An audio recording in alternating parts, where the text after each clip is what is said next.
नमस्कार, आप देख रहे हैं नूपगढ़ ज्योति चैनल में आपके साथ चंद्र ओझा। रायसेनगढ़ से इस वक्त की बड़ी खबर हम आपको दिखाने जा रहे हैं। बड़ी खबर देखने से पहले कृपया नूपगढ़ ज्योति चैनल को सब्सक्राइब कर लें और पास में लगे बेल आइकन को प्रेस कर लें ताकि प्रत्येक समाचार का नोटिफिकेशन आपको आपके मोबाइल पर मिलता रहे।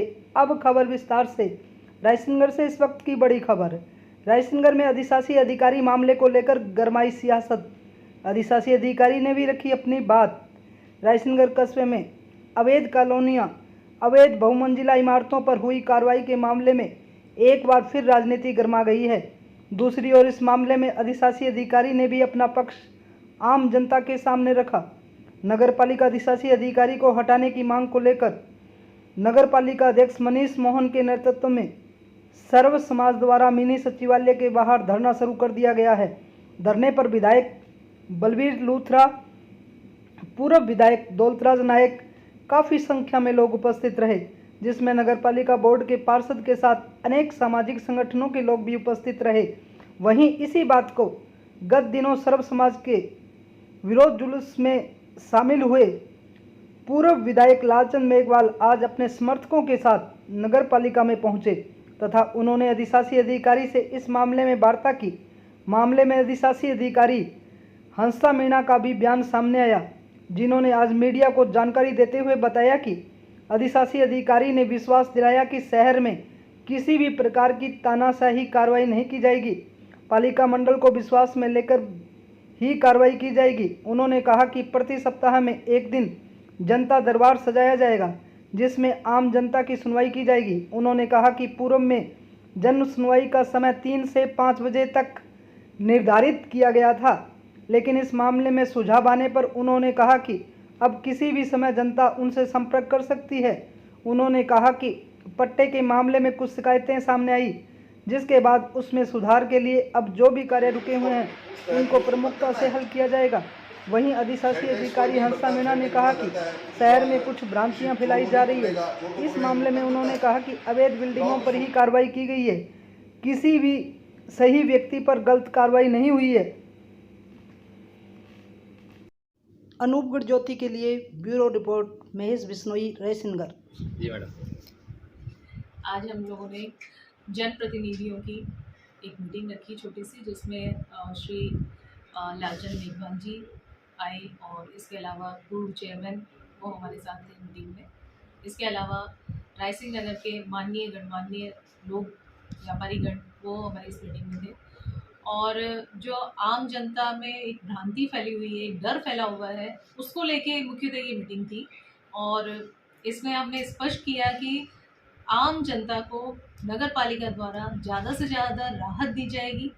इसके अलावा जो भ्रांतियां फैला रहे हैं कि 200 लोगों की, 200 पुलिस वालों की फोर्स मांगी गई है और उन पर कार्रवाई करेंगे, उनकी दुकानें सीज करेंगे, ऐसा कुछ भी नहीं है। सिर्फ हमने जो कार्रवाई करी है वो उन बिल्डिंगों पे की है जो पूर्णतः अवैध थी, नियम विरुद्ध बन रही थी। इसके अलावा ऐसी कॉलोनियाँ जो नियम विरुद्ध थी, जिसने राजकोषीय घाटा पहुंचाया है नगर पालिका को। इसके अलावा आम जनता के साथ जो कपट वो कर रहे हैं, उसको रोकने के लिए हमने उन अवैध कॉलोनियों के ऊपर कार्रवाई की है और आगे भी ऐसे हम करते रहेंगे।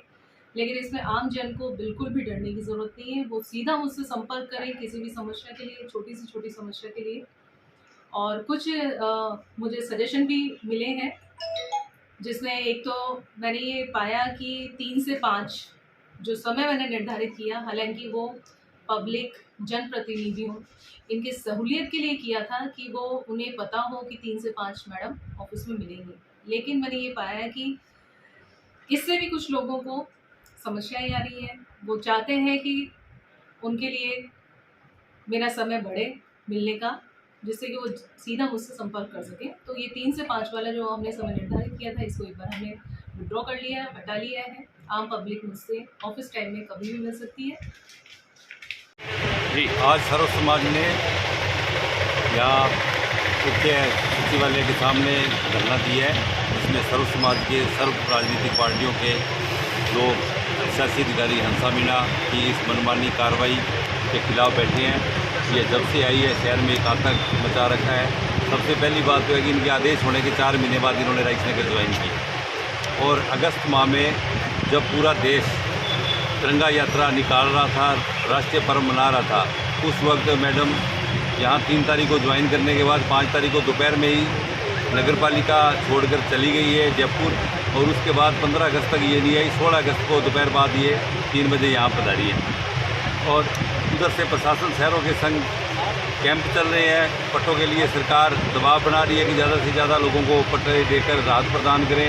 और उसके बाद मनरेगा भी सितंबर माह में शुरू हुई है, उसके अंदर भी इसकी कोई रुचि नहीं है, सिवाय तोड़ फोड़ के मकान किसी के सीज करना, किसी को डराना धमकाना, इसके अलावा ये कोई काम नहीं कर रही है।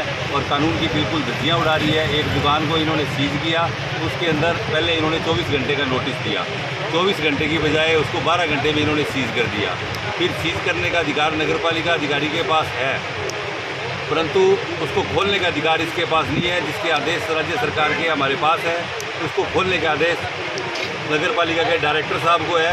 उससे नीचे किसी भी अधिकारी को सीजर की कार्रवाई को ख़त्म करने का कोई प्रावधान नहीं है, परंतु इन्होंने मोटी रकम लेकर के वो सीजर की कार्रवाई खोल दी गई है। इसे ये भी संदिग्ध है। इसी प्रकार इन्होंने जेईएन की भर्ती रखी, उसमें इन्होंने कहा कि सरकार की मंशा के अनुसार रिक्त पद के विरुद्ध हम जेईएन को रख रहे हैं, और जबकि यहाँ रिक्त पद नहीं है। यहाँ पर ऑलरेडी जेईएन यहाँ सियाग साहब काम कर रहे हैं, और इसके अलावा इसने जेईएन की अपॉइंटमेंट देने के लिए ना तो इन्होंने बोर्ड की स्वीकृति ली, ना ही चेयरमैन से वित्तीय और कोई प्रशासनिक स्वीकृति इसने ली है। राज्य सरकार की ये बिल्कुल धज्जियाँ उड़ा रही है। कानून इसके सामने कुछ नहीं है, बोर्ड इसके सामने कुछ नहीं है, नगर पालिका अध्यक्ष इसके सामने कुछ नहीं है। हम इसकी मनमानी नहीं चलने देंगे, इसलिए हम यहाँ धरने पर बैठे हैं। जब तक इनका स्थानांतरण नहीं होता, जब तक जो इन्होंने कारनामे किए उन सब की जांच नहीं होती, तब तक हम धरने पर बैठे रहेंगे। इसके लिए हमें चाहे बाजार बंद करना पड़े। डॉक्टर्स लोगों ने भी चेतावनी दी है कि अगर इसका ट्रांसफ़र जल्दी नहीं किया गया तो वो भी अपना प्राइवेट नर्सिंग होम सभी बंद करेंगे। और अगर फिर भी सरकार अपनी हठ धर्मिता पर रहेगी तो हम उसके बाद आमरण अनशन भी कर सकते हैं, और हम हर हालत में इसको यहाँ नहीं रहने देंगे। आज नगर पालिका के इस प्रांगण में हम सब शहर के प्रबुद्ध नागरिक यहाँ इकट्ठे हुए, और जो शहर में एक भयपूर्ण वातावरण बना हुआ था कि ईओ मैडम जो है शहर को अतिक्रमण के नाम पर बहुत ज़्यादा अवैध अतिक्रमण की में जो तोड़ रही है और लोगों को नोटिस दे रही है। उस संदर्भ में आज ईओ साहब से मिले। ईओ मैडम का बड़ा ही रुख स्पष्ट था। उन्होंने कहा कोई अवैध कार्य जो हो रहा है, जो नियम की प्रक्रिया में आता है वो मैं काम कर रही हूँ, ऐसा कोई विषय नहीं है। और मिलने का जहाँ तक बात है, मैडम ने कहा आमजन के लिए 24 कभी ऑफिस टाइम कभी भी आ सकता है कोई समस्या के लिए। इस बात पर चर्चा हुई, और जो शहर में एक माहौल एक वातावरण ऐसा बना रखा है कि ईओ मैडम जो है वो किसी आमजन को सुनवाई नहीं कर रही है, ऐसा हम मैडम से मिले, ऐसा कहा। तो ऐसा कोई विषय नहीं था। शांतिपूर्ण वातावरण में बहुत सौहार्दपूर्ण वातावरण में बात हुई, और इसके बाद में मैडम ने कहा कि यहाँ इस क्षेत्र की जो समस्या है, तो शहर की जो समस्या है उनको निस्तारण प्राथमिकता के आधार पर किया जाएगा। आज सर्व समाज के तो धरने पे बैठे हम लोग। हमारे जो नगर पालिका में ईओ है उन्होंने 65 कॉलोनियों को अवैध घोषित किया है। मैं उनको जानकारी में देना चाहता हूँ कि राज्य सरकार ने 31 दिसंबर 2021 तक की समस्त कॉलोनियों को रेगुलाइज करते हुए पट्टा जारी करने का आदेश जारी किया कर रखा है। जब उन्होंने पट्टा देने का आदेश जारी कर रखा है, कौन सी अवैध कॉलोनियाँ रहेगी बाकी? वो कम से कम कानून को पढ़ते हुए और कानून को ढंग से ज्ञान प्राप्त करके और आगे कार्रवाई करने तो अच्छा रहता। इसके अतिरिक्त जो शहर के अंदर चिकित्सकों पर कार्रवाई हुई है, होटल पर कार्रवाई हुई है, वो अनावश्यक हुई है, वो नियम विरुद्ध हुई है। जब होटल वालों ने 3 दिन पूर्व में ही लिख के उनको दे दिया कि हमने होटल की कार्रवाई बंद कर दी है, तो किस तरह से सील कर सकती है? वो होटल में काम में नहीं ले रहे, आवाज़ से काम में ले रहे हैं, और आप उनको सीज की कार्रवाई करो। जब आपने सीज की कार्रवाई कर दी तो आपके पास खोलने की राइट कहाँ है? खोलने की राइट तो डीएलबी के पास है, और आपने कैसे खोल दिए उनको, कैसे सीज करने का आदेश दे दिए? ये सब मैं उनको ज्ञान में लाना चाहता हूँ। दूसरा, मैं आपके माध्यम से एक समाचार पत्रिका के पत्रकार महोदय ने सामाजिक सौहार्द खराब करने की बात कही है। मैं उनको ताकीद करता हूँ कि ये सर्व समाज का धरना है, न कि किसी विशेष समाज के प्रति है। इसलिए विशेष समाज की भावनाओं को न भड़कावें और न ही इसको विशेष भावनाओं से जोड़ें।